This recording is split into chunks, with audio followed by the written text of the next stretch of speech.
Kim Behrens.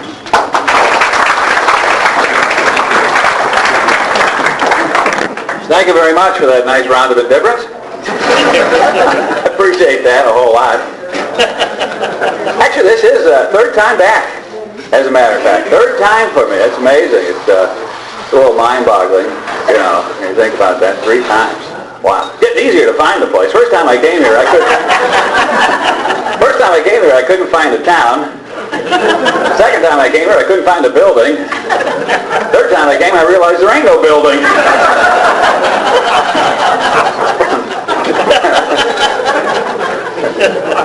From the outside, it looks like somebody just dug a hole and put a foundation in to kind of give you a general idea what a building would look like had they constructed one.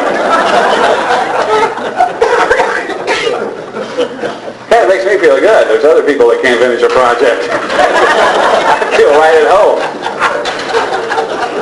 Speaking of home, I am a husband of 1 wife, and I am the father of 2 daughters. And so I've been looking forward to this all week, thinking this might be the one chance I could talk and have somebody actually pay attention to me.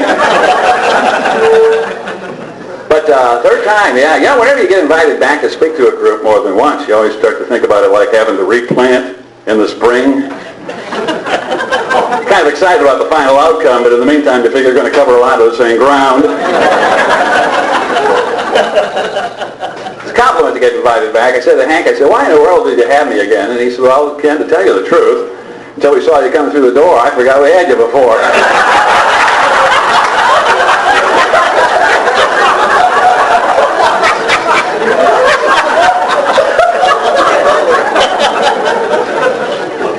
Hank does exaggerate just a little bit, though, doesn't he?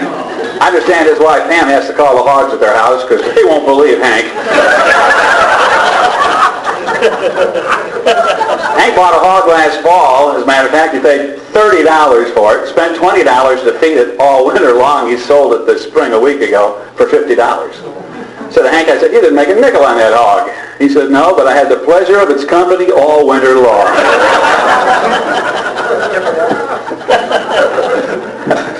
When Hank was raising chickens, he said his chickens laid eggs that were so big it only took 8 of them to make a dozen.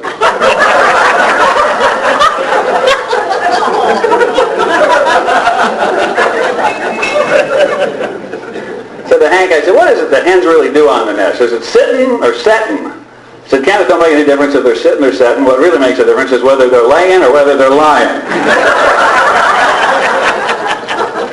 I heard a quick story about 3 chickens. 3 chickens went to the dance, and they're talking about it the next day. The first chicken said, man, I had a great time last night. And the other 2 said, why?